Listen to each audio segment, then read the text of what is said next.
Ayer domingo se emitió en Estados Unidos el último episodio, un episodio doble, casi una película, podemos decir, para televisión, de CSI, sí, del CSI clásico, que no es el último CSI vivo, porque ahí nos queda el CSI Cyber con Patricia Arquette y además ahora con Ted Danson, que va a saltar del CSI clásico a CSI Cyber. Han pasado unos cuantos años desde que se lanzó CSI y posiblemente se nos olvida el efecto que tuvo en Estados Unidos por un lado y en España. Yo siempre he pensado, cuando piensas en España, cómo ha funcionado la historia de las series relativamente recientes, desde la llegada de las privadas y de las autonómicas posteriormente y desde luego el cable, aquí siempre hemos ido dando bandazos de un lado para otro. Ha habido momentos en los que las series españolas han sido lo que más se ha visto, que posiblemente es en un momento en el que estemos ahora, y otros son momentos en los que han sido las series americanas. Yo recuerdo el primer momento de las series americanas ver que era el peso eran en su momento las de Canal Plus. Acordaros cuando Canal Plus estaba cerrado y solamente determinadas horas emitían en abierto. Y ese bloque que tenían a mediodía, en el que tuvimos El Príncipe de Bel-Air y el que tuvimos fundamentalmente Friends, era un momento en el que todo el mundo, al menos de mi generación, ve ese tipo de series.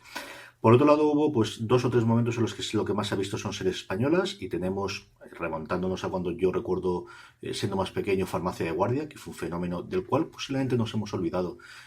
sencillamente espectacular y con un creador detrás, con Antonio Mercero, que venía a tener mucha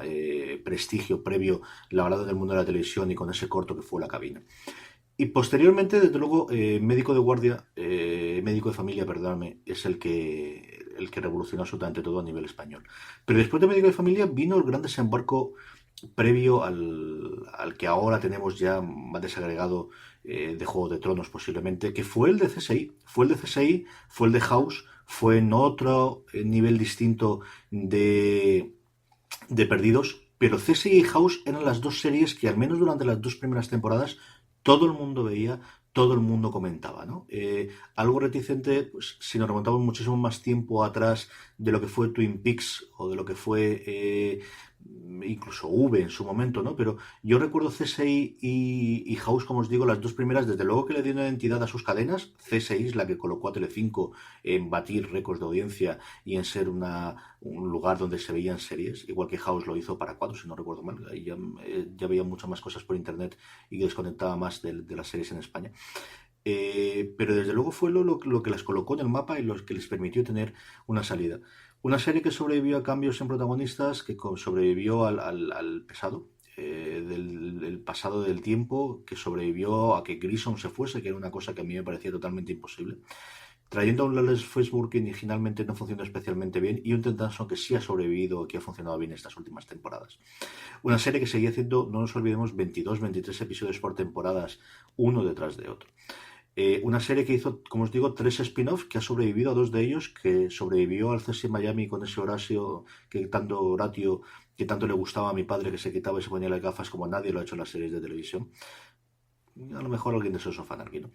Y a ese. No me acuerdo ahora yo ni el nombre del personaje, si era Gary Sinise el actor, a ese CSI Nueva York, que quizás en algunos momentos era la serie que intentó ser un poquito más, con aquel tema de ser las heridas creadas por el 11S porque la familia se murió, y en algunos momentos intentar ser un poquito más serializado, de tener un poquito más de trama detrás con la compañera y lo demás, pero que al final también se quedó por el camino. Y que sobrevive en ese C6 Cyber, que sirve simplemente para hacer chistes con él y de cómo decirle a todo el mundo: si quieres ver algo de este estilo, tienes que ver Mr. Robot en vez de ver C6 Cyber, pero que sigue haciendo un porrón de audiencia. Es decir, es una serie de estas que sigue haciendo 12, 15 millones de espectadores. Es cierto que una franja de edad que no es la atractiva a o de inicio la más atractiva para los anunciantes, y por eso quizás se habla menos de ella, pero como NCIS y NCIS Los Ángeles y NCIS Nueva Orleans, siguen siendo series que ve una gran mayoría silenciosa, de la que posiblemente no oyen podcast de series de televisión, de la que sin ningún género de duda no entra en internet a saber los últimos spoilers, a ver la última review del último episodio que ha ocurrido en él y qué puede significar eso, pero que sigue existiendo, y que a veces en el mare magnum de los Netflixes y los Amazons y el resto de cosas que al final ve muchísima menos gente, pensamos que es el núcleo duro, y no lo es así, ¿no? Así que, aunque sea por las grandes horas que nos dieron a todos, a todos en algún momento nos fascinó esas escenas de CSI y el cómo hacían y el cómo conseguían en menos de 44 minutos resolver dos y en determinadas ocasiones hasta tres crímenes gracias a la ciencia forense. Desde luego que hizo maravillas para las facultades de ciencia forense subiesen, y luego el gran problema de Estados Unidos de que los jurados no empezaron a no creerse absolutamente nada que no llevase 200.000 análisis de ADN y de otras cosas en los juicios criminales, que es una cosa que se ha analizado en la literatura y es curioso, ¿no? A nivel académico, ese cambio, el cómo una serie de televisión, que al final no es más que un divertimento y que nos parece siempre una cosa de entretenimiento, puede cambiar pues la forma de entender directamente los juicios criminales y el hecho de que una persona no vaya a la cárcel, ¿no? Pero bueno, es ponernos demasiado profundos este día. Mañana martes volveremos a Fuera de Series, grabaremos además el especial de Halt a Catch Fire antes de